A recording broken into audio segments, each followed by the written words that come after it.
महर्षि आयोध्य धूम्य के आश्रम का शांत प्रातःकाल।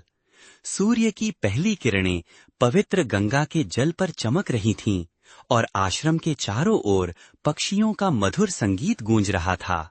हवा में तपस्या की गंध और ज्ञान की धारा बह रही थी। आश्रम के 3 शिष्य उपमन्यु, वेद और युवा आरुणि गुरुदेव की सेवा में लीन थे। वेद से फुसफुसाते हुए गुरुदेव का आज का उपदेश कितना गहरा था। मन में शांति का सागर उमड़ पड़ा। हाँ, उनके शब्दों में जादू है। पर देखो आरुणि को, वो तो गुरुदेव के चरणों में ही खोया हुआ है। उसकी भक्ति बेमिसाल। परंतु आरुणि की गुरु भक्ति सभी से अलग थी, अद्भुत और अनोखी। दिन बीतते गए और आरुणि की गुरु भक्ति और गहरी होती गई।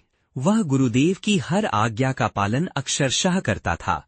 उसके मन में गुरुदेव के प्रति अगाध प्रेम और श्रद्धा का सागर था। एक दिन अचानक आकाश में काले बादल छा गए। गरज चमक के साथ भारी वर्षा शुरू हो गई। आश्रम के चारों ओर पानी भरने लगा।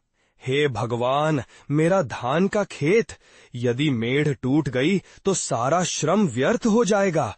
आरुणि, जाओ तुरंत जाकर खेत को मेढ़ देखो। जो आज्ञा गुरुदेव। आरुणि झमाझम बारिश में खेत की ओर दौड़ा। पानी की धाराएं उफन रही थीं। वो पहुंचा तो देखा कि एक मेढ़ टूट चुकी है और पानी तेजी से खेत में घुस रहा है। मन ही मन, ये तो बहुत ज्यादा पानी है। मिट्टी से रोकना नामुमकिन है। लेकिन गुरुदेव की फसल, मैं क्या करूं? उसने एक निर्णय लिया। वो टूटी हुई मेढ़ पर लेट गया, अपने शरीर से पानी के बहाव को रोकने के लिए। रात ढल गई। बारिश का कहर जारी रहा।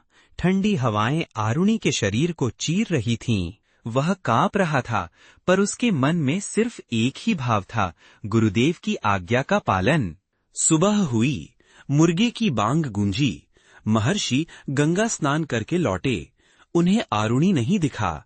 चिंता उनके चेहरे पर साफ झलक रही थी। आरुणि कहाँ है? कल मैंने उसे खेत पर भेजा था। गुरुदेव, वह अभी तक नहीं लौटा है। महर्षि और शिष्य दौड़े दौड़े खेत पर पहुंचे। वहां उन्हें आरुणि टूटी हुई मेड़ पर पड़ा मिला। ठंड से उसका शरीर अकड़ गया था। आरुणि, बेटा आरुणि। शिष्य आरुणि को उठाकर आश्रम ले गए। उसकी देखभाल की गई। थोड़ी देर बाद आरुणि को होश आया। बेटा, तुम्हारी गुरु भक्ति अद्वितीय है। तुम्हारे समर्पण ने मुझे गर्व से भर दिया है।